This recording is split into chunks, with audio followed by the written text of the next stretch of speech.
Assalamualaikum warahmatullahi wabarakatuh. Jika kita mengingat kisah Nabi Yunus alaihi salam, tentu kita akan teringat mukjizat hebatnya ketika Allah selamatkan dia dari dalam perut ikan nun yang besar.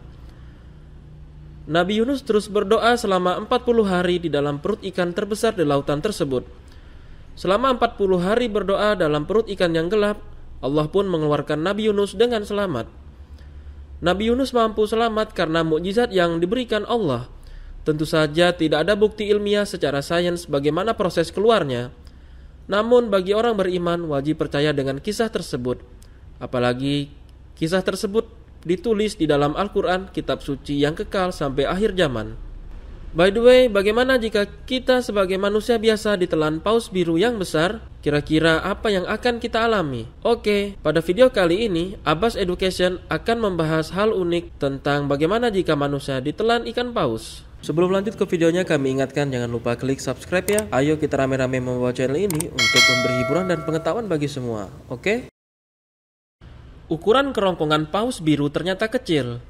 Tidak semua paus mampu menelan manusia, karena ada beberapa spesies paus yang ukurannya tidak besar. Lalu bagaimana dengan paus biru, hewan terbesar di laut tersebut? Panjang tubuh paus biru sekitar 25 meter dan beratnya bisa mencapai 150.000 kg. Mulut paus biru bahkan bisa diisi oleh 400 hingga 500 manusia dewasa. Tapi walaupun begitu, paus biru memiliki kerongkongan yang sempit.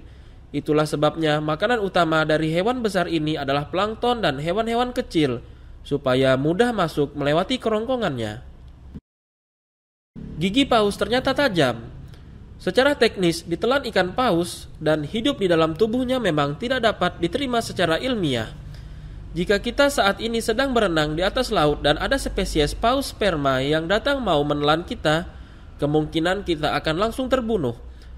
Karena paus sperma memiliki gigi yang tajam sepanjang 20 cm dan bekerja sebagai gergaji. 40 hingga 50 gigi tersebut akan berhasil untuk mengunyah manusia yang masuk ke dalamnya. Berbeda dengan paus sperma, paus biru tidak memiliki gigi yang tajam. Jadi, jika ada manusia yang mampu ditelan hidup oleh spesies paus, bisa dikatakan spesies itu adalah paus biru. Lalu, apakah paus biru sama dengan ikan nun yang menelan Nabi Yunus? Wallahu a'lam bishawab. Lorong kerongkongan yang sempit. Anggap saja saat ini kita telah dimangsa oleh paus sperma dan mampu selamat dari giginya yang tajam. Dan saat ini kita sedang menuju ke dalam esofagus atau lorong kerongkongan hewan tersebut. Lorong ini ternyata hanya seukuran manusia biasa. Jika kita masuk secara tegak lurus secara ilmiah, tangan dan kaki kita akan sulit untuk merangkak keluar. Tubuh pun terasa terhimpit, berlendir, dan akan masuk ke dalam saluran cerna paus tersebut. Keunikan cara menelan paus. Paus memiliki cara yang unik dalam menelan mangsanya, yaitu kepala masuk terlebih dahulu. Hal ini membantu mamalia tersebut dalam menelan. Sebab ketika kepala masuk duluan, tulang belakang mangsa akan membentuk garis tegak lurus ke dalam saluran pencernaan. Menguntungkan bagi sang predator, namun tidak untuk orang yang ditelan sebagai mangsa. Masuk ke tubuh paus dengan kepala terlebih dahulu berarti kesempatan untuk melarikan diri sangatlah tipis. Posisi tersebut juga membuatmu sulit untuk bernapas. Lambung paus penuh akan asam sebagai pencerna. Jika kita beruntung dan bisa melewati kerongkongan dengan selamat, tahap selanjutnya adalah berhadapan dengan 4 lambung paus. Lambung pertama adalah yang paling besar. Kantung tersebut berisikan asam hidroklorik yang sangat kuat. Asam tersebut beserta enzim-enzim pencernaan lainnya akan menghancurkan kulit dan bahkan merusak penglihatanmu. Tak hanya itu, lambung paus adalah tempat yang sangat gelap. Namun, kamu akan beruntung jika ada ikan atau cumi-cumi yang bisa menyala dalam gelap di sana. Namun, hal itu tidak sepadan dengan apa yang kamu rasakan. Setelahnya, tubuh kita yang tidak berdaya akan melewati ketiga lambung berikutnya, yang semakin lama semakin mengecil. Di tahap ini, seharusnya sudah tidak ada harapan lagi bagi kita untuk hidup. Lalu, apa yang terjadi kemudian? Tentu, kini nutrisi yang terkandung di dalam tubuh kita sudah menjadi milik sang paus.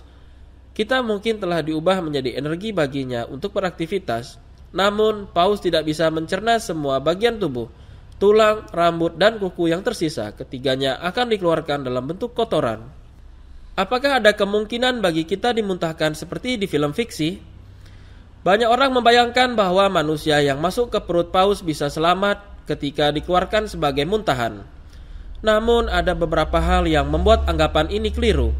Pertama, paus memang memiliki kemampuan untuk memuntahkan isi perutnya. Namun ini dilakukan untuk mengeluarkan zat-zat toksin dan hal-hal yang tak bisa dicernanya, seperti paru burung, rambut, bulu, dan lain-lain.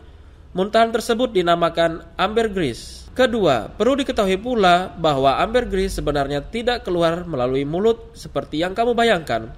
Muntahan tersebut dikeluarkan melalui anus paus. Yang membedakannya dengan kotoran adalah muntahan ini diselimuti oleh zat lilin.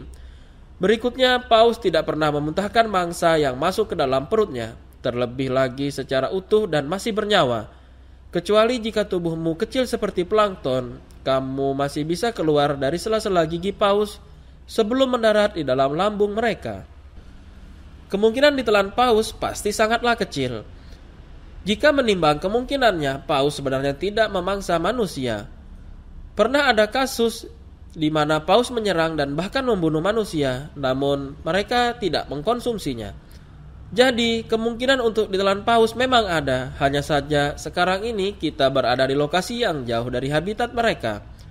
Paus biasanya tinggal di samudera yang luas, dalam, dan beriklim dingin, contohnya di Arktik dan Kutub Utara. Terlebih lagi, kita tidak mungkin berani mendekat dengan mamalia terbesar di dunia tersebut.